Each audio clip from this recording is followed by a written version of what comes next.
All right, let's get right into it. We're about to explore one of those stories that just sticks with you.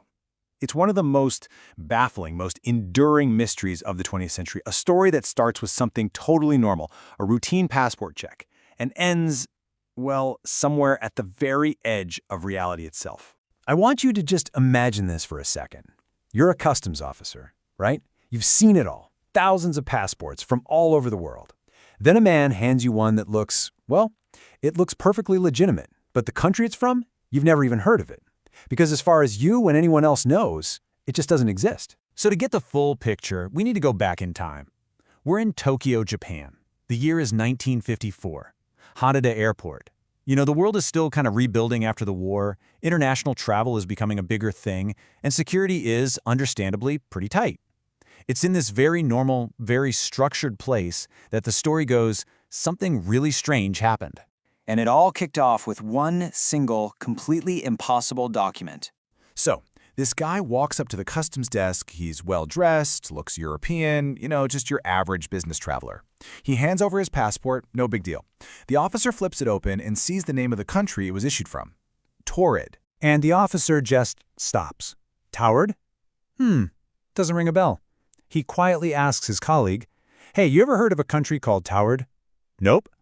They check their official lists of all the countries in the world and nothing. The name is a total blank.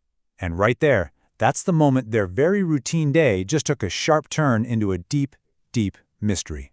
Okay, so the passport was weird, for sure, but it was really just the tip of the iceberg, because the focus very quickly went from this weird document to the man holding it. Of course, the first thing they're thinking is, okay, this has got to be a forgery, right? I mean, it's the only logical explanation. A really weird one, but a fake passport nonetheless. So they start examining it really closely, looking for all the telltale signs of a fake. But that theory just didn't hold up. The passport wasn't some brand new fake. It was filled with what looked like totally authentic visa stamps from real countries, like France and Spain. And here's the real kicker. It had previous entry and exit stamps from Japan itself, which meant he'd apparently been using this impossible passport to travel the world for years. How is that possible? So now they're completely baffled. They can't prove it's a fake, but they know something's wrong. So they escort the man to an interrogation room to try and get some answers. And this is where the story goes from weird to legendary. They pull out a big world map, lay it on the table, and they ask him, "Okay, show us, where is Taured?" And the guy, without even hesitating for a second, he points right to that little spot in the mountains between France and Spain. You know, where the tiny country of Andorra is? But he wasn't pointing at Andorra. He was pointing to where his country was supposed to be. And he was so sure of himself. You get the sense he was looking at these officials like they were the crazy ones. He insisted that his country, Taured, had been right there for over 1,000 years. He was genuinely confused why their map had this place called Andorra on it instead. So they're at a total standstill. They have no idea what to do. The authorities decide the only thing they can do is hold him overnight while they figure this mess out. They book him a room in a nearby hotel, and what happens next is what turns this from just a strange airport story into a true legend. And listen, the security was no joke. We're talking a hotel room high up with no balcony to escape from, and they posted 2 guards right outside his door all night long. I mean, there was literally no way out. But when they unlocked and opened that door in the morning, the room was completely empty. He was gone. And this is maybe the wildest part of the whole story. It wasn't just that he was gone. His briefcase, that impossible passport, his money from who knows where, all his personal papers, everything, every single shred of evidence that he had ever been there was gone too. He had vanished into thin air. So the man? Gone. The evidence? Gone.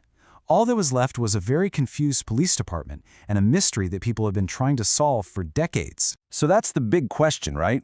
What in the world happened to the man from Taured?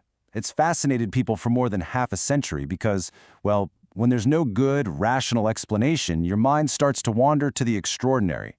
What could possibly explain all this? Okay, so let's get into the theories. The most popular one, the one you always hear, is that he was a traveler from a parallel universe. You know, a world that's almost exactly like ours, except in that world, the country between France and Spain is called Taured, not Andorra.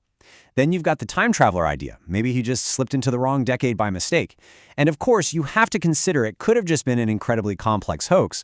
But then you have to ask, how did he disappear from a locked, guarded room? That's the part that gets you. In the end, we just don't know. The story of the man from Taured is completely unsolved, and it leaves you with this kind of unsettling thought, doesn't it? If he really did slip between worlds, then maybe he just went home. And that makes you wonder, if his world is just as real as ours, how solid is the ground we're standing on, really?